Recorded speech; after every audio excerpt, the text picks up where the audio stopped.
জীবনে অনেক কিছু হারিয়েছি, আলহামদুলিল্লাহ এখন অনেক কিছু পেয়েছি। আল্লাহ আমাকে অনেক দিয়েছে, আল্লাহর কাছে আলহামদুলিল্লাহ শুকরিয়া আদায় করি। আল্লাহ যা দেয় তা কেউ দিতে পারে না, আর আল্লাহ জানিয়ে নেয় তা কারো সামর্থ্য নাই আনার মতো। আসসালামু আলাইকুম গাইস, দেশ এবং দেশের বাইরে যে যেখান থেকে ভিডিওটি দেখছেন বা দেখবেন, আশা করি সবাই ভালো আছেন, সুস্থ আছেন, পরিবার নিয়ে আলহামদুলিল্লাহ আমিও বেশ ভালো আছি। ঈদের মতো লম্বা বেড়ানে দিছি, কারণ ছেলের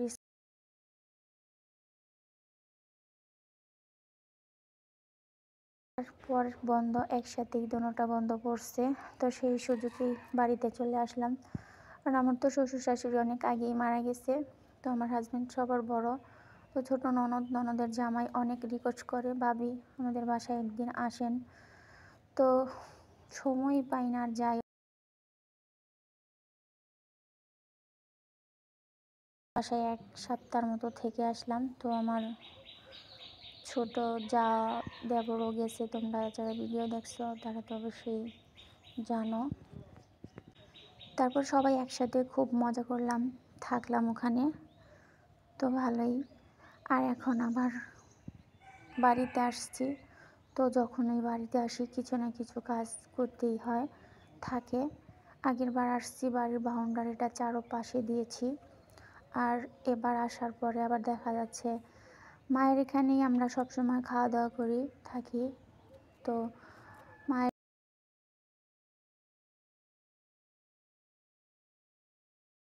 চাইতো নিজের বাসায় নিজেরাই রান্না বান্না করতাম, খাইতাম। তো একটা কিচেন রুম বা একটা বাথরুম আমাদের খুব ইমার্জেন্সি দরকার, তার কারণে দিয়ে দিলাম এবার। তো দেখো কতগুলো মাছ আনছে, বাবা আনছে পাঙ্গাস মাছ, আর আমার হাজব্যান্ড আনছে গুড়া মাছ, আর আমার ছোটো ভাই আনছে পাঁচমিশালি মাছ। তো এগুলা কাটতে কাটতে অনেকটা সময় লেগে গেল। তারপরেই তো এখন চিংড়ি মাছ দিয়ে করলা ভাজি করবো, আর বটবটিও চিংড়ি মাছ দিয়ে ভাজি করলে আমার অনেক বেশি খেতে ভালো লাগে, তাই 2টা ভাজি, একটা মাছ বোনা রান্না করতেছি। রান্নাবান্নাগুলো আমিই করি, কারণ মায়ের বয়স হয়ে যাইতেছে, এখন আর বেশি কাজ করতে পারে না। তারপরেও দেখা যায় বাড়িতে বাইরের বিল্ডিংয়ের কাজ চলতেছে, মা একা একা অনেক কাজ করে।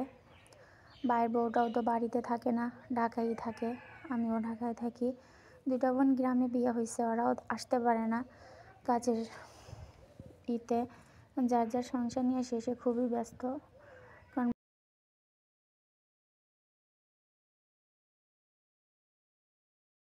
তার জন্য।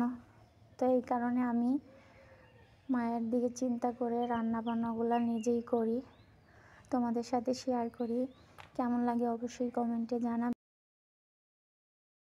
আবার আমার বাড়ির কাজের লেবারগুলো লেগে পড়েছে। তো ভিডিওটা আজকের মতো পর্যন্ত ছিল, সবাই ভালো থাকবেন, সুস্থ থাকবেন, আল্লাহ হাফেজ।